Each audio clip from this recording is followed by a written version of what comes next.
Bienvenue dans l'épisode 15 de Radio Thermopyle. On est très content de vous retrouver après un petit hiatus. Alors déjà qu'on a vu un hiatus précédent au mois d'août, mais voilà, c'est les aléas du direct, même si on n'est pas en direct.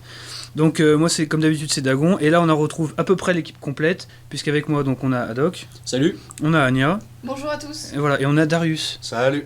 Voilà. Donc aujourd'hui, le sujet du jour, on a choisi de vous parler d'un truc un peu d'actualité et un peu intemporel aussi, c'est la question du port d'armes.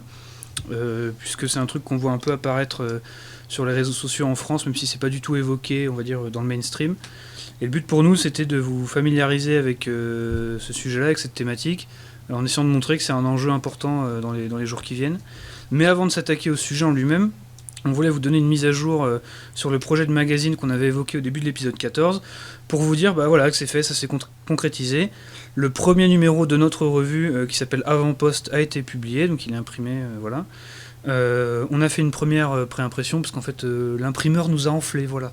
Donc on va devoir faire plusieurs impressions séparées. Mais voilà, il est frais, il est sorti. On en a déjà vendu quelques-uns, donc pour la modique somme de 5 €, plus 1,5 € de frais de port si vous n'êtes pas à Toulouse. Et donc on vous représente le projet pour ceux qui n'auraient pas suivi. Donc c'est une revue qui parle de sujets politiques et de société. Le premier numéro fait 28 pages sans aucune pub, ce qui est assez rare pour être noté.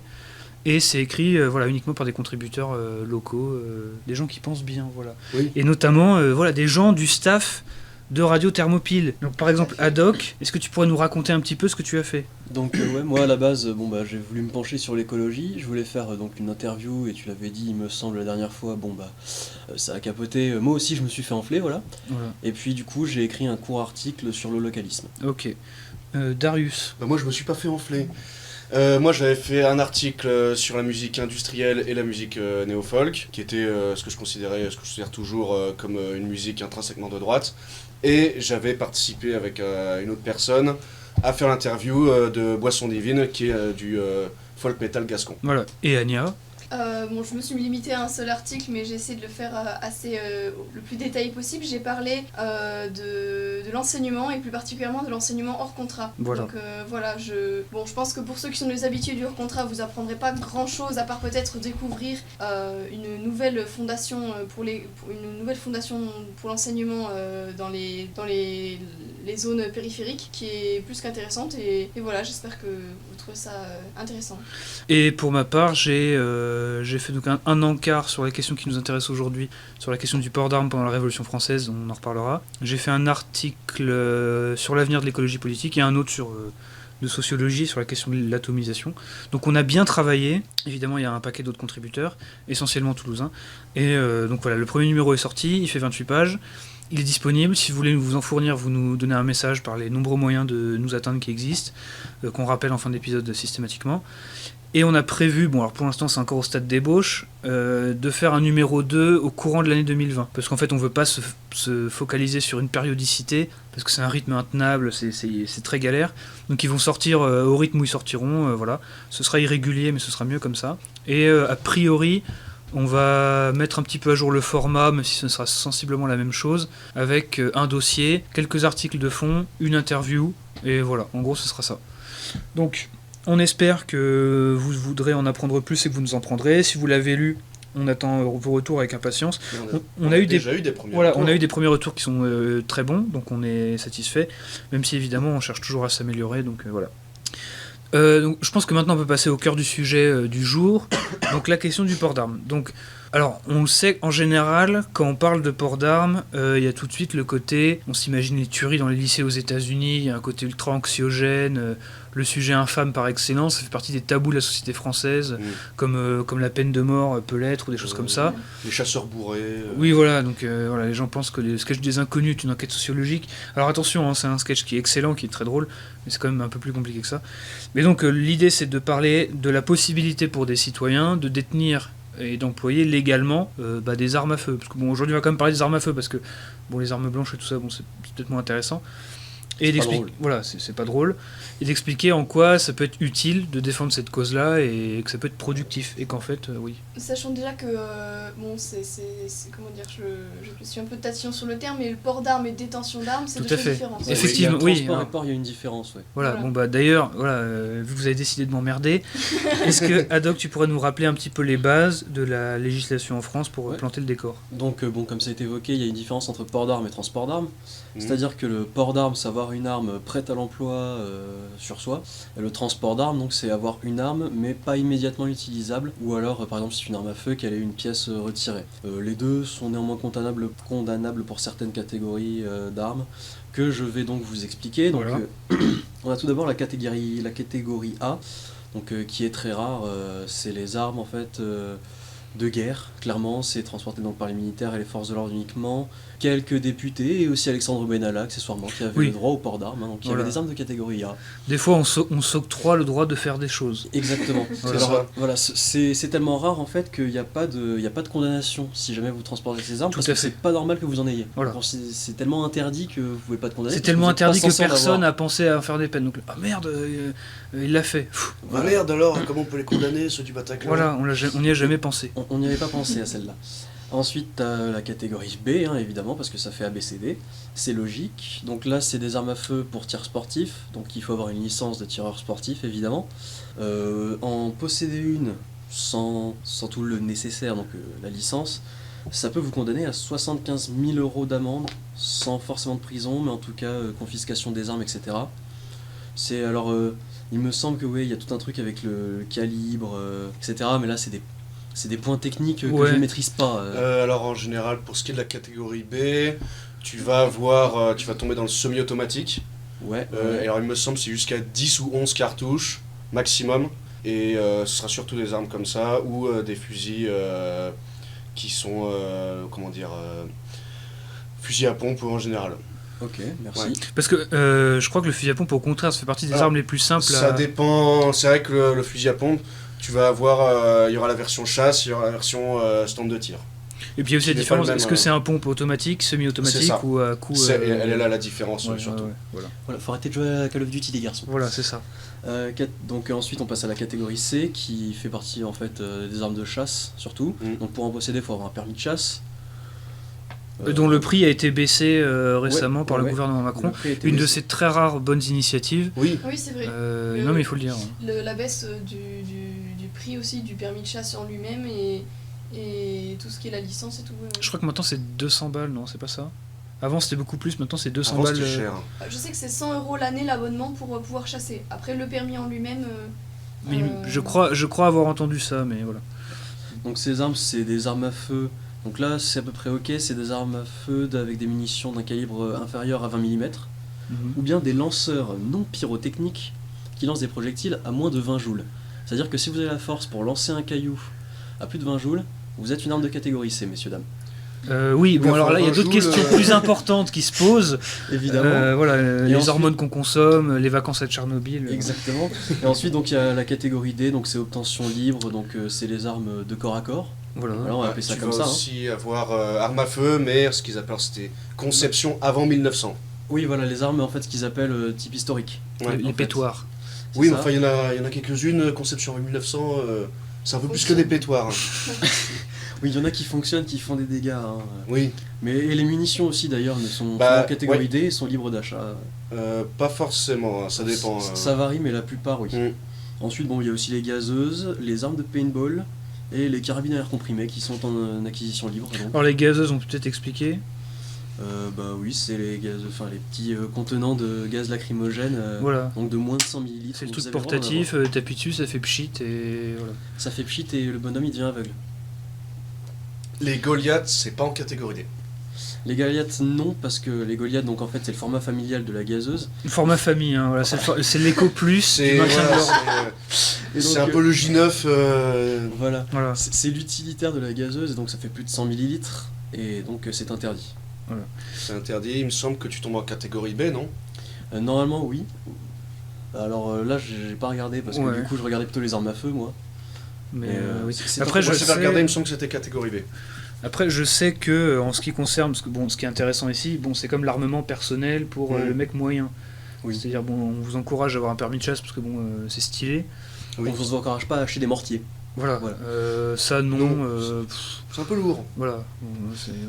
Pour défendre sa maison, c'est pas mal aussi. Hein. Oui, alors c'est un peu dramatique quand même. C'est quelqu'un. Ouais, si t'arrives au point où il te faut un mortier pour défendre ta maison. Quitter l'Afrique du Sud. C'est dur. C'est dur. Du coup, la question, c'est surtout l'armement personnel. Donc, en fait, ce qui est intéressant, c'est de se dire que, de ce que j'ai compris, une des solutions les plus simples pour acquérir légalement une arme à feu qui soit utile en situation de défense personnelle de sa vie et de sa propriété, en fait, c'est les fusils à pompe type comment ça s'appelle, les Mossberg, les trucs comme ça, où on fait clac-clac, un tir, clac-clac, un tir. Oui. Et en fait, ça, c'est les plus simples à obtenir, c'est pas excessivement cher. Et bon, ça fait le travail quand même. Voilà, les cartouches sont facilement. Tu peux les acquérir facilement chez l'armurier. Oui, et puis c'est relativement facile à employer. Quoi. Oui. Donc, a priori, pour de la défense personnelle, c'est ce vers quoi il faudra s'orienter. Alors, on pourrait se dire, mais c'est bizarre, pourquoi le fusil à pompe de cette conception ce serait plus facile à obtenir que le pistolet, parce qu'on dit le pistolet. Parce que voilà, dans les jeux vidéo, le pistolet c'est le truc naze, c'est le truc qu'on a au début, c'est pourri. Alors que le fusil à pompe est OP. Voilà, c'est OP. Parce que le pistolet est semi-automatique. Exactement. Alors pas forcément les revolvers. Oui, c'est vrai. Oui. En plus, c'est classe, on est un cow-boy, donc c'est stylé. Oui, mais bon, si c'est un peu vieux, voilà, il y a quelques chances que ta cartouche ne soit plus vendue. Et puis on peut jouer à la roulette russe avec, alors qu'un pistolet semi-automatique, c'est une mauvaise idée. Là, on n'est pas dans Voyage au bout de l'enfer. C'est vrai, c'est vrai. Le Vietnam pour toujours, les souvenirs. Voilà. Alors, donc voilà. Donc, alors après, la question qui va être principale aussi, c'est la légitimité, l'utilité de se défendre, parce qu'après tout, bon, les moyens de se procurer des armes, bon, ça, vous pouvez toujours aller sur le site du gouvernement, vous démerder, il faut un peu de pognon, un peu de jugeote et pas être un cas social absolu, c'est faisable. Maintenant, la question, c'est pourquoi faudrait-il s'armer après tout ? On pourrait dire la France c'est un pays qui marche plutôt bien, même s'il y a 2-3 trucs qui marchent pas. Ils ont baissé les appels de 5 €, c'est chiant. Oui, et la redevance télé d'1 € aussi. C'est vrai. Grand débat, faut-il s'équiper d'un fusil à pompe parce qu'on n'a plus les APL ? Oui, alors voilà, tout à fait. Faut-il s'armer contre le Crous, reprendre ce qui nous revient de droit ? Il faut le raser. Voilà. Mais la question principale, plus sérieusement, c'est certains pourraient être sceptiques et se dire mais moi j'ai pas envie de vivre dans un pays où tout le monde il est armé. Parce que quand les gens ils ont des armes, il y a de la violence. Et pour plus qu'il y ait la guerre, il faut plus qu'il y ait l'armée. Oui, alors sachant qu'on est quand même dans un pays où, oui, effectivement, l'utilisation d'une arme est quand même assez restreinte. Enfin, bizarrement, pas plus tard que hier ou aujourd'hui, pour une question de fête foraine, quelqu'un sort un pétard. Oui. Oui, ça c'est évident. C'est ça que j'ai vu les images il n'y a pas trop longtemps sur Twitter qui circulaient d'un bled dans le Val d'Oise. On est arrivé où il y a des guerres de gangs comme chez les ricains. Dans notre belle république daltonienne, et voilà. C'est-à-dire que les types sortent des guns dans la rue, se tirent dessus, c'est formidable. Mais ce qui est bizarre, parce que la loi leur interdit. Des armes, hein. Donc, moi je comprends pas, parce que la loi dit qu'on peut pas le faire. C'est logique. Et il y a des gens, il y a des gens qui le font. Moi je comprends pas, faut qu'on m'explique. Mais voilà, donc la réalité c'est que, alors j'ai vu aussi que la France était un des pays où on avait le plus d'armes par habitant, ce qui me semblait étonnant. Oui, parce qu'on a quand même beaucoup de chasseurs. Exactement, parce qu'on est d'armes recensées. Tout à fait, alors on est le pays de chasseurs en Europe, alors sachant qu'il y a probablement beaucoup plus d'armes de chasseurs non déclarées. Oui, parce qu'en général un chasseur il a quoi, 1-2 fusils déclarés, puis il en a 4 derrière que... Non, je les ai pas en vrai. Officiellement, il n'existe pas. Je les ai retrouvés, voilà, c'est pour décorer. C'est ça. Mais voilà, le fusil de papy dans le grenier. Mais après, c'est vrai que c'est pas ça à quoi on pense quand on pense au droit de détenir des armes. Oui, c'est vrai qu'on pense à des AR et des AK. Voilà, c'est ça, un truc un peu plus classe quelque part. Mais c'est quand même une question qui se pose parce que la réalité, c'est que aujourd'hui, c'est assez net. Les bandits, comme on dit, ça fait un peu vieillot, j'aime bien les bandits de grand chemin, les détrousseurs, ils ont des armes. Les bouilleurs d'enfants. C'est ça. C'est-à-dire que les malandrins qui vous enlèvent la bourse en vous rendant à la seigneurie de l'Île-de-France, ces gens-là possèdent des armes et c'est pas, pour le coup, c'est pas des pétoirs. Non. On sait très bien que c'est pas très difficile ni excessivement cher de se fournir une AK dans le terre-terre, hein, voilà, comme on dit. Oui. Donc la question c'est de se dire maintenant que ces gens-là sont armés, vu qu'il semblerait quand même qu'ils font à peu près ce qu'ils veulent parce qu'il y a une sorte d'accord tacite où la police n'y fout plus les pieds. Parce que, comme ce serait dommage de ternir la paix sociale. Voilà, les Villiers-le-Bel, non merci. Voilà. Plus jamais. C'est ça, c'est-à-dire que quand la police va dans les quartiers, Théo finit avec une matraque dans le cul. Ce qui est quand même un petit peu dommage, parce que bon, les frais en chirurgie, il y a le trou de la sécu, tout ça, c'est compliqué. Donc la situation, c'est que ces gens-là s'arment, qu'est-ce qu'on fait? Donc quelque part, il y a deux approches, qui sont toutes les deux légitimes.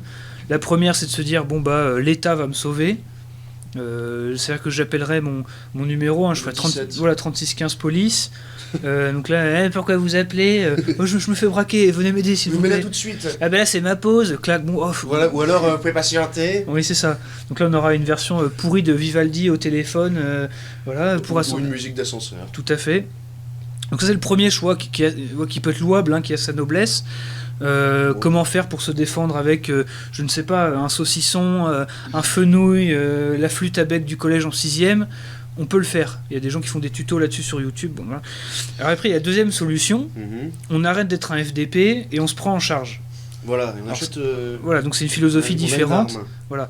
Donc la question, c'est de se dire... parce que, bon, alors plus sérieusement, c'est quand même un vrai truc, c'est que les Français ont été très domptés par tout le discours sur l'État centralisé qui va confisquer, en gros... le droit des gens de se faire justice eux-mêmes pour la justice rationnelle impartiale de l'État. Oui, c'est le côté régalien de l'État français, oui. Tout à fait. Et en gros, bon, on vous désarme, mais c'est pas grave, puisqu'on assure votre sécurité, donc on gagne en sécurité sans vraiment perdre en liberté, donc c'est vraiment très bien. Sauf que, bon, bah, c'est plus tellement vrai. Alors, est-ce que ça l'a été? On peut en discuter, mais c'est plus tellement vrai aujourd'hui quand même, parce que quand on voit toutes les histoires, et je parle pas juste de faits divers, mais c'est évident qu'il y a quand même quelque chose qui est en train de se jouer. C'est-à-dire que quand on laisse des territoires s'autonomiser, type banlieue, machin, où en gros c'est plus ou moins les caïds qui font la loi, où les mecs ont accès à des armes de dingue. Genre même dans les émeutes de 2005, c'était déjà il y a 14 ans, oui. Les types tiraient, il y avait des types d'exemples de types qui tiraient à l'arme de guerre sur les flics à l'époque. Enfin, oui. Un truc complètement délirant. Et c'était il y a 14 ans. Donc maintenant imaginez, il faut se prendre en main très clairement, quoi, parce que... Exact. On peut pas toujours compter sur le gentil policier qui va venir vous aider ou quoi que ce soit, c'est pas possible. Notamment pour des raisons très bêtes, qui est que si vous êtes par exemple dans la campagne ou je sais pas quoi, c'est pas comme si vous alliez avoir une force de police entraînée, équipée, qui peut venir vous secourir rapidement. Des fois, non. Concrètement, il y a des contingences qui fait qu'on est un peu seul. Il faut quand même être capable de se défendre, quoi. Enfin, c'est pas... Oui, mais c'est pour ça que la plupart des gens qui sont armés sont à la campagne. Oui. Après, il y a eu ces polémiques sur... Ce monsieur qui tenait, il me semble, un bijoutier. Ou le bijoutier, il y a plusieurs histoires, mais le bijoutier de Nice, oui. Voilà, Papy Galinier, n'est-ce pas? Oui, oui. Ouais, exactement. Et là, dans ce cas, bon, c'est sûr, il y a des gros risques judiciaires après. Évidemment, souvent, c'est pas la réelle victime que l'État. Que l'État va poursuivre, voilà. En fait, Papy. Mais après, oui, il vaut mieux, comme on dit, être peut-être traîné en cours d'appel ou quoi, plutôt que d'être mieux entre 4 murs qu'entre 4 planches, quoi. Contre 6 planches. Contre 6 planches. Sinon, c'est vrai qu'il y en a 6. Sinon, c'est dommage. Moi j'innove, je fais les cercueils. C'est moins cher, le cercueil low cost. 4 planches d'abord, je connais. Il y en a 6 quand même. Non, l'expression c'est 4 planches. Bref. 4 planches, 6 pieds sous. C'est de la merde. Voilà. Bref, vaut mieux être en prison qu'être mort. Là, oui, ça c'est sûr. Dans ce cas, il devait avoir une licence de chasse, etc. pour avoir ses Alors, Papy Gagné, je sais pas. Alors, pour l'histoire du bijoutier de Nice, pourquoi il a été accusé? Oui, alors, surtout parce qu'il y a eu l'histoire. Oui, parce que voilà, sa réponse n'a pas été proportionnelle à son agression. Bon, faut aussi dire qu'il a poursuivi. Il lui a tiré dans le dos. Voilà, il a tiré dans le dos. C'est-à-dire que les types, je crois qu'ils étaient deux, se barrent en scooter. Le type sort de sa bijouterie, bam bam, il en touche un dans le dos, le gars meurt. Et en fait, ça nous amène sur une thématique un peu plus large, mais peut-être qu'on fera un épisode dessus d'ailleurs. Mais voilà, la question de la légitime défense, de l'autodéfense, du droit à préserver sa vie. Oui. Qui est un peu obsolète en France. Mais en France, c'est complètement délirant. C'est-à-dire qu'il y a tout un armada judiciaire qui a été fait par des harpies ménopausées pour vous empêcher de vous défendre. En fait, c'est un peu la cour de récré, mais à l'échelle de la société. C'est-à-dire que si un type vient vous emmerder, que vous lui collez une tarte, les deux sont autant coupables l'un que l'autre, mais vous quand même un petit peu plus. Parce que vous êtes un peu plus fort. Vous avez commencé, voilà. C'est pas parce qu'il a commencé que tu dois terminer. Voilà, donc tu vas au coin. Oh, quand même, bon. Quand même, putain, la zonzon, c'est un peu chiant. Et en fait, voilà, c'est un peu le modèle sociétal qui est proposé. C'est-à-dire qu'en fait, en France, il y a le critère de proportionnalité, c'est qu'il faut que votre réponse soit proportionnelle. Oui. Il faut que ce soit une réponse, c'est-à-dire qu'on vous attaque en premier. Ce qui est hautement douteux, parce que il n'y a pas besoin qu'on vous attaque en premier pour savoir que le danger de l'attaque est là. C'est-à-dire qu'il faut d'abord se recevoir une balle de plomb pour en envoyer une, chacun Oui. son tour. Voilà. Pan. Oui, c'est ça, c'est du tour par tour, c'est ça. À toi. C'est ça. Dans la vraie vie, c'est compliqué ça. Voilà, c'est-à-dire que dans la vraie vie, t'as pas le temps de piocher, d'engager ton mana et tout. Oui, Bon, alors c'était Dans la vraie vie, il y a des hackers qui empêchent le tour par tour. voilà, c'est ça. T'as pas le temps de faire le 2D20 pour voir si ton épée bâtarde va faire un coup critique. Oui. Si tu te prends un pain ou une lame ou une balle, bon bah c'est très difficile de répliquer. Et ensuite, il faut que ce soit sur le coup, c'est-à-dire qu'il faut pas que ce soit de la vengeance, du type je me suis fait attaquer, etc. Bon, ça, à la limite, ce qu'on peut comprendre, même si effectivement, il y a quand même peut-être un truc un peu tabou à dire, mais c'est que quelque part, même la violence qui n'est pas sous le coup de la simple défense envers les fauteurs de troubles, il faut pas se mentir, ça a quand même un effet bénéfique. C'est-à-dire que à partir du moment où on empêche on va dire la sanction négative ou la punition des fauteurs de troubles, ben, il y a la prolifération des prédateurs en fait. C'est pas compliqué. Quand les emmerdeurs voient de la faiblesse, ils emmerdent plus. Il y a une escalade, etc. Donc jusqu'au jour où ils se prennent pas le coup d'arrêt, ils continuent. Donc Voilà. c'est mauvais pour tout le monde en plus. Et donc il y a un vrai problème au niveau législatif, et c'est pour ça notamment qu'il y a eu une initiative intéressante de Joachim Sonforget, je sais pas, oui, Sonforget, je crois que je pense comme ça. et qui avait proposé un projet de loi, avec des députés UDI et Rassemblement National et LR aussi, pour mettre à jour la législation française, pour l'adapter aux enjeux du réel concernant la légitime défense, puisque, alors, vous le savez peut-être pas, mais Joachim Sonforget est très féru d'armes à feu. Ah oui, il adore. Oui. Il adore va ça. Souvent en Suisse. Oui, voilà. Pour faire du stand de tir. Pour faire des drills, machin. C'est pas seulement pour son compte en banque. Hein. Voilà, tout à Non. fait. Bah, de toute façon, mais à la base, lui, il bossait en Suisse en fait. Il est radiologue en Suisse. Mais effectivement, il avait proposé ça. Et c'est vrai qu'il y a des vrais trucs à faire. Par exemple, le fait que quand on se fait attaquer, tout bêtement, vous avez toute la chimie dans votre cerveau qui fait que vous n'êtes plus en mode simplement rationnel. Oui, il faut que je réagisse de façon proportionnelle. Et proportionné. Voilà, dans l'intérêt républicain, de la dignité de chacun. Non. Des citoyens. Des éco-citoyens, Greta, si tu nous entends. En fait, la réponse qui est, c'est une réponse instinctive de survie. Je dois neutraliser la menace pour survivre. Et ça, c'est un truc qui n'est pas du tout pris en compte, quoi. Mais donc c'est un vrai combat aussi à mener. Le fait de donner aux Français le droit de se défendre. Et quelque part, le droit, c'est aussi un devoir, parce que si on vous attaque et que vous vous défendez pas, ça envoie le signal aux prédateurs, aux attaquants, bah, qu'en gros, c'est open bar, quoi. C'est-à-dire que lui se laisse faire, bah, je vais attaquer un autre. Bah, c'est le cas d'une partie des Français aujourd'hui, hein, de toute façon. Oui. Puisqu'on leur apprend à dire non, mais il faut ignorer le danger. Hein. Oui. Et quand on t'emmerde, eh ben, il faut aller voir la maîtresse. Faut pas faire attention à celui qui t'embête, il va se lasser. Et voilà, il va se lasser. Et voilà, un jour, au bout d'un moment, il le fera plus. Donc dans 30 ans, il va te laisser tranquille. Ah ouais, mais c'est long quand même. Déjà, c'est long. Et puis en plus, ça marche pas. Non. Il n'y a aucun univers parallèle où ce truc se produit comme ça. Ce n'est pas vrai. Donc dans 30 ans, la Seine-Saint-Denis, ce sera génial. Voilà. On vous le dit. Ce sera très bien. Je sais pas. Si, parce que ils vont se lasser. La basilique sera transformée. Ils vont se lasser. Ils vont se lasser. Ils vont se dire oh non, non, j'ai plus envie. Non, aujourd'hui, je veux être un honnête citoyen. Je vais devenir docteur en grammaire. Voilà. Très bien. Bon, voilà. Alors. Oui, pour en dire sur le port d'armes. Oui, alors très vite fait, donc voilà le cas plus global de la légitime défense, la législation française qui est encore aux fraises comme d'hab. Oui. Mais donc sur le port d'armes, on voulait vite fait évoquer de façon un peu éclatée 2-3 trucs pour vous donner des pistes. Alors, un premier truc que les gens savent pas forcément, et donc j'ai fait un encart dans le magazine là-dessus, c'est qu'en fait, la Révolution française, une des demandes de base, c'était justement de élargir le droit de détenir, de porter, d'employer des armes pour le simple citoyen, enfin pour le PNQ moyen, quoi. C'est-à-dire qu'en fait, il faut pas oublier que dans la société d'Ancien Régime, le droit de porter des armes, c'était un privilège. C'était donc réservé à l'aristocratie. Tout à fait, parce que c'était la noblesse d'épée, c'est que dans la vieille tripartition qui était la société d'Ancien Régime, c'était ceux qui se battaient, qui avaient le droit et le devoir de porter des armes pour s'en servir, pour faire leur rôle de guerrier, et en gros les autres c'était pas la fonction guerrière militaire. Mais effectivement les changements techniques, politiques, machin, ont fait que cette construction n'était plus vraiment d'actualité, puisqu'il y avait les guerres de masse, la conscription et compagnie. Donc effectivement il y avait une demande de dire que si on n'était plus des sujets mais des citoyens, il était logique qu'on prenne en charge sa défense, comme ça avait été le cas dans le monde antique par exemple, où il y avait le citoyen était le citoyen soldat, en même temps qu'il était producteur, en même temps qu'il était père de famille. Donc toutes les fonctions étaient un petit peu réunies au sein de la personne. Oui, ce qui est une demande quand même très saine. Hein. Oui, à mon avis, oui. Et donc en fait, c'est ce que voulaient les révolutionnaires. Et donc quand est venu le moment d'élaborer la déclaration des droits de l'homme et du citoyen de 1789, je crois qu'il y a eu Mirabeau parmi d'autres, qui avait proposé de dire on va mettre un article pour dire qu'on reconnaît le droit, alors toujours un peu dans la lubie révolutionnaire, des trucs universels abstraits, mais fondamentalement que le droit était reconnu à chacun de porter une arme pour garantir sa propriété, sa vie, son intégrité, et aussi pour résister à la tyrannie. Et les autres députés lui ont dit non, mon gros, c'est complètement débile, c'est évident, si on considère le droit des peuples à vivre dans la liberté, enfin ça inclut, ça sous-entend de façon implicite qu'ils ont le droit de porter des armes. Tout de suite, oui, c'est évident.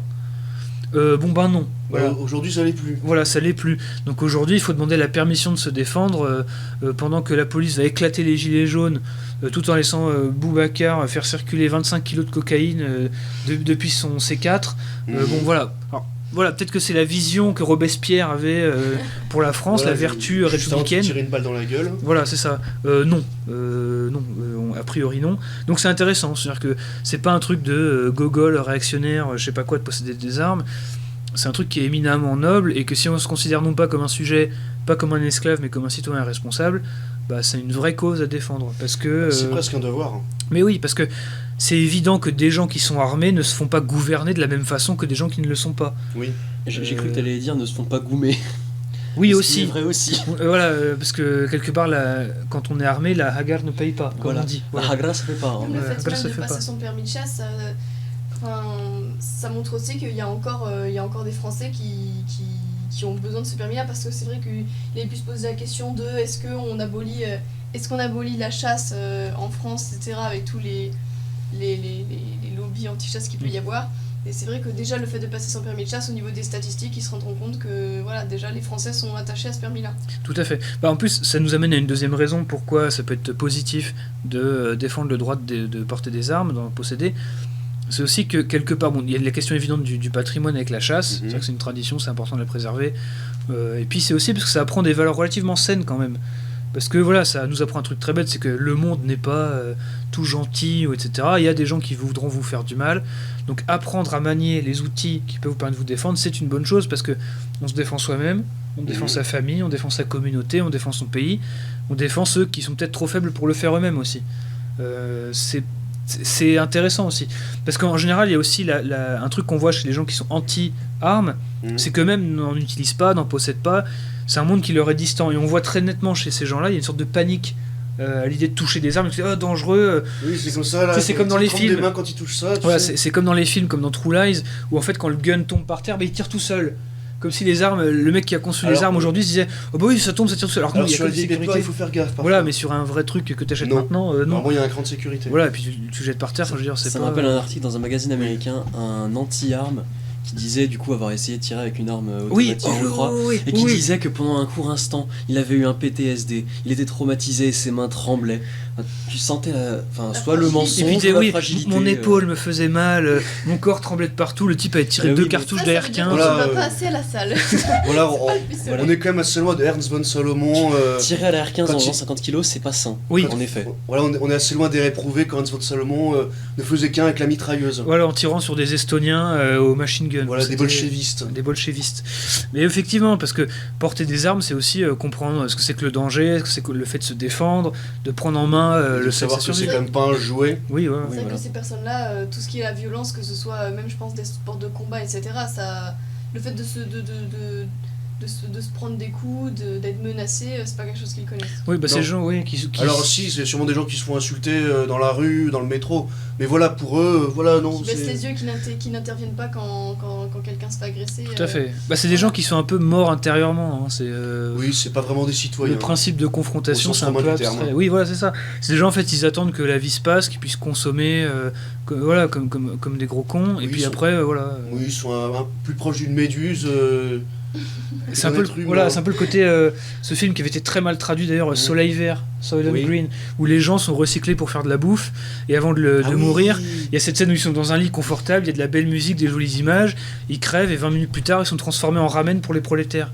En fait, voilà, il y a beaucoup de gens, c'est un petit peu ça leur idéal de vie, mais il y a d'autres qui aspirent à d'autres choses. Voilà, puis si on fait des œufs avec des produits recyclés en Chine, peut-être que demain Oui. On fera des steaks de bobo. Bah maintenant, aujourd'hui, il y a un truc il y a des articles dans la presse comme ça. Monde, voilà, c'est ça. Ils disent mais pourquoi on mangerait pas des insectes? C'est écolo, c'est fit et tout. Mais c'est dégueulasse. Non, c'est un peu de la merde. Je ne mange pas bon. d'insectes. Voilà. Et donc deuxième raison d'apprendre à manier des armes, etc. Ça apprend des valeurs relativement saines et c'est déjà très bien comme ça. Il y avait aussi, alors je sais pas si vous avez d'autres choses à rajouter là-dessus, mais on peut aussi avancer en disant que finalement il y a beaucoup d'idées reçues sur ce que c'est que le port d'armes. En gros, le problème c'est que c'est un sujet que les gens ne connaissent absolument pas, c'est dramatique. Alors si vous voulez vous informer, vous avez une chaîne YouTube qui est très bien, c'est Code RNO. Oui, je connais, oui, voilà, c'est vraiment bien. Ouais. Voilà, donc lui en parle très bien, sa chaîne existe depuis longtemps, il pourra vous en parler avec force détail. Mais il y a plusieurs mythes qui existent, et en gros on voit que ça fait appel un peu à des images mentales. C'est-à-dire qu'il y a l'idée que si on permet aux gens de porter des armes, ce sera la guerre civile, par exemple. Un peu, il y aura des tueries dans des lycées, Oui. voilà. Alors non, c'est faux, parce que c'est comme je disais tout à l'heure, c'est déjà le cas de toute façon. Oui. C'est juste que ceux qui se font tirer dessus, eux si ne on peuvent pas se autorise le port d'armes, il y défendre. aura une tuerie au Bataclan. Oh, attendez. Ah oui, on a loupé un épisode. Non, et puis pardon, un truc tout simple, en fait l'argument du fond, c'est l'idée sur laquelle plus les armes sont disponibles, plus la violence sera commune. Voilà. Alors que par exemple, on regarde des pays où le taux de détention d'armes est très élevé, comme la Suisse, comme la Finlande, des pays comme ça, le taux de violence est infiniment plus bas que des pays qui possèdent moins d'armes. C'est pas du tout le vrai critère. Bizarrement sont moins homogènes ethniquement. Voilà, alors est-ce que c'est une raison, on vous laisse faire votre idée, même si la réponse est oui, c'est que le vrai critère, alors, il y en a plusieurs, est-ce que vous êtes dans une société déjà où les gens sont tous à moitié détraqués, sous médicaments antidépressifs, une société de tarés, ça semble jouer. C'est-à-dire qu'effectivement aux États-Unis, c'est un pays qui est extrêmement toxique ou qui est complètement dysfonctionnel, qui construit des psychopathes à la chaîne, c'est logique que quelque part un mec va réussir à se procurer une arme, faire une tuerie dans son lycée. Oui, mais par exemple, tu parlais des États-Unis. C'est bizarrement les endroits où il y a plus de tueries à l'arme à feu, c'est dans les villes. Oui. Et c'est dans les villes où le port d'armes est le plus restreint. Oui, donc typiquement l'exemple qu'on peut citer, c'est la ville de Chicago. Voilà, Chicago. New York aussi. C'est ville, là, comment elle s'appelle, Détroit. Oui, typiquement. C'est des villes où en fait, parce que c'est des villes qui ont très longtemps et qui sont toujours des bastions de la démocrate. Et dans la mythologie démocrate, plus on régule les armes, moins on en a, moins il y a de violence. Donc ces gens-là ont fait tout le temps passer des régulations, à coup, toujours en incrémentant la prohibition des armes. Et sans surprise, la violence augmente.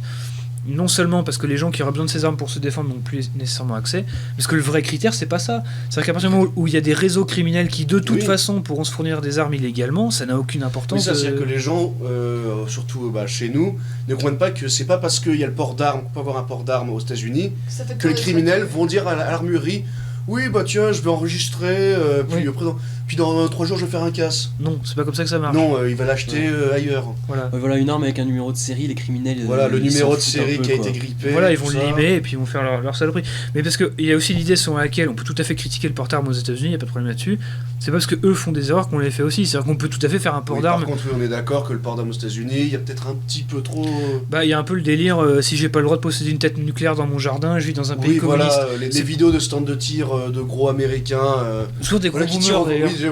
Qui tirent au 20 mm automatique sur rien. America, fuck yeah. Bon, oui, c'est vraiment America fuck yeah, oui. Voilà. Non, mais c'est vrai qu'on est d'accord que faut pas non plus donner le port d'armes à tout le monde. Déjà peut-être pas un mineur aux États-Unis. Oui, mais de toute façon, c'est pas compliqué de penser à des manières raisonnables et pas débiles du tout, de permettre aux gens de s'armer, voir comment ça marche, etc. Parce que les casiers judiciaires, les casiers judiciaires, les antécédents familiaux, et psychiatriques aussi. Je veux dire, c'est pas une situation impossible. Non. Et la réalité, ça c'est un peu, on va taper dedans, mais c'est un vrai truc. C'est-à-dire que quand on compare les taux de violence par arme à feu commis par les blancs américains avec par exemple les gens de Hollande, qui n'est pas un pays à feu et à sang à ce que je connaisse, c'est quasiment les mêmes. Mais genre vraiment, ça se tient à rien, c'est quasiment les mêmes. Quand on rajoute les populations hispaniques, afro-américaines, tout de suite le taux monte en flèche et là tout de suite c'est Mad Max. C'est qu'il y a aussi la question de qui possède les armes concrètement.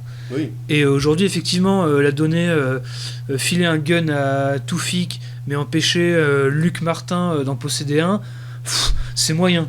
Franchement Là, sur le jeu de la balance, c'est un peu déséquilibré. C'est déséquilibré, je suis pas pour.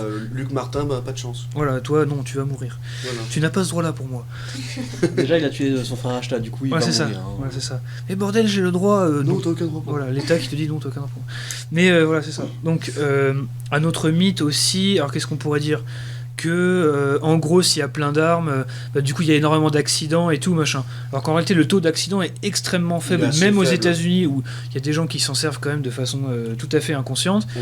En fait c'est surtout des histoires qui sont très médiatisées sur le coup parce que ça répond... c'est toujours à chaque fois le fameux cycliste tout à fait. D'ailleurs qu'il l'avait à peu près mérité je crois mais voilà les fameux accidents de chasse, bah merde, je lui ai tiré dessus sans faire exprès. Il n'y a pas beaucoup plus qu'en France dans les minutes de... Non, en réalité les chiffres... c'est assez rare, mais c'est juste que dès qu'il y en a un, ça fait les choux des médias.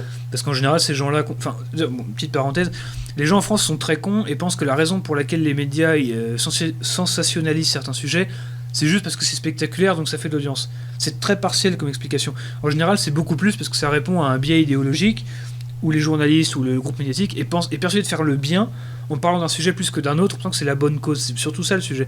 C'est pour ça qu'on vous parle très souvent des accidents, par exemple en Amérique, dus aux armes à feu, et pas aux accidents dus aux noyades dans les piscines familiales. Alors que c'est beaucoup plus normal, commun de se noyer dans une piscine. Mais ça fait pas rêver. Poétiquement, c'est moins abordable sous un angle, alors qu'il y a plus de morts. Mais voilà.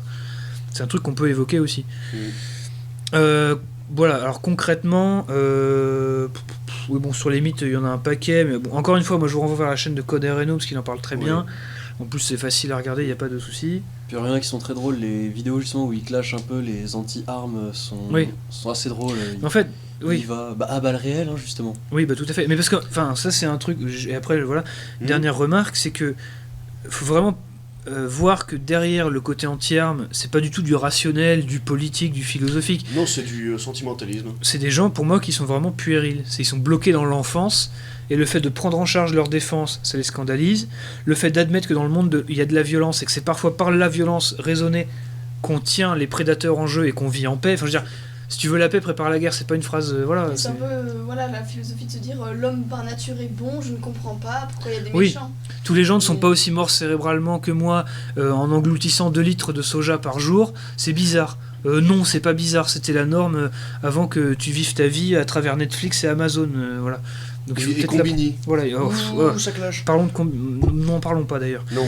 Mais voilà, c'est un épisode. C'est ça. Donc en fait, quand les gens sont anti-armes de façon hystérique, pas de façon modérée, ce qui peut arriver, mais hystérique, c'est pas la peine de débattre avec eux, c'est une perte de temps. Et comprenez bien que vous parlez en gros à un enfant surdéveloppé. Donc c'est pas la peine, on passe son chemin. Par contre, si quelqu'un est modéré et vous dit non, moi je pense que c'est une mauvaise idée, faut parler avec ces gens-là. Ils sont prêts à écouter. Et évidemment, l'idée d'un port d'armes, c'est que si ces gens ne veulent pas en avoir, ils en auront pas. Et puis, ils ont le droit, les gens ont le droit de ne pas s'armer. Tout à fait, évidemment. Mais les gens devraient avoir le droit de s'armer aussi. Oui, parce que c'est logique de prendre en charge sa défense et qu'au niveau d'un peuple, un peuple qui sait se défendre développe des qualités qui sont profitables, plutôt qu'un peuple qui délègue tout à une sorte d'état lointain, abstrait. Voilà, c'est ça. Sandrine, Sandrine sur le répondeur de la police. Ou à Marcel Patulacci, agent de la paix avant voilà, c'est les compagnies républicaines de sécurité. Voilà. Moi j'adore les primes du samedi. Mais voilà, c'est-à-dire que votre sécurité ne sera pas assurée par 2 numéros sur un téléphone, par votre capacité à utiliser de la violence raisonnable sur quelqu'un qui vous veut du mal. Mais ça c'est philosophique, mais c'est une vraie rééducation à faire quelque part. Et c'est très important. Alors est-ce qu'on a... Alors moi j'aimerais bien finir par une petite citation que j'aime bien, je vous laisserai le mot de la fin. Dis-moi. Dominique Vénère qui disait « La paix se préserve par des vertus qui sont celles de la guerre ». Oui, Attends, le truc en latin c'est... Oui, ce que j'ai dit il y a 30 secondes. Voilà, si tu veux la guerre, prépare la paix. Seuls les morts ont vu la fin de la guerre. Voilà, Platon. Voilà. Wallah. Voilà. Ok. Merci Adoc. Merci. Mais voilà, on espère que vous utiliserez les ressources qu'on vous a fournies. Notamment, j'ai oublié de le dire, dans l'avant-poste dans le magazine, il y a un article sur la légitime défense qui est excellent et qu'on vous conseille, qui est vraiment très bon. Et il y a plein de trucs pour vous orienter vers des lectures, des trucs pour faire des recherches. Et donc c'est un très bon point de départ. Sur ce, donc vous pouvez nous retrouver sur nos moyens de communication habituels. On a un Twitter @rthermopile. On a un Facebook, on a une chaîne YouTube où on poste les épisodes en intégralité quand ils ne se font pas striker par YouTube. On a le SoundCloud où on fait de même. Et on a une adresse mail thermopile@protonmail.com, où vous pouvez nous écrire, nous poser des questions, des remarques, tout ce que vous voulez. Et si vous voulez commander des magazines, c'est notamment par là que ça va se passer. Et on fera du mieux pour vous les envoyer. Voilà. Sachant que normalement, oui, c'est confirmé, ils seront en vente dans plusieurs points de vente militants statiques en France. Donc par exemple, on a un article qui parle de l'Alvarium. Donc l'Alvarium a gentiment... À Angers, bizarrement. Normalement. Voilà, à Angers. Donc ils seront disponibles à l'Alvarium, dans les maisons de l'identité du réseau des identitaires. Ce sera aussi dans en gros, les festivals. Donc par exemple... Enfin, les festivals, non, pas les... Il y a un côté, côté Technival avec les... Non, voilà, la vieille charrue. C'est ça, au festival de rave connu comme le... Festival Écho et Voilà, Merveille. c'est ça. Festival de rave patriote. C'est ça, la rave patriote avec Jean-Yves Le Gallou à l'Iliade. Donc ce sera en vente à l'Iliade, on va essayer. Donc tous ces points de vente où vous pouvez retrouver des patriotes. Si on peut y être, qu'on peut vendre des magazines, on y sera. Et on sera très content de vous les vendre. À côté des tote bags. Tout à fait, de Lady Europa. Sur ce, on espère vous retrouver pour un prochain épisode. On n'a pas encore décidé du sujet, mais ça devrait être pas mal. Et puis, voilà, à la prochaine. Mais dans tous les cas, ça va bien se passer. Ça va bien se passer.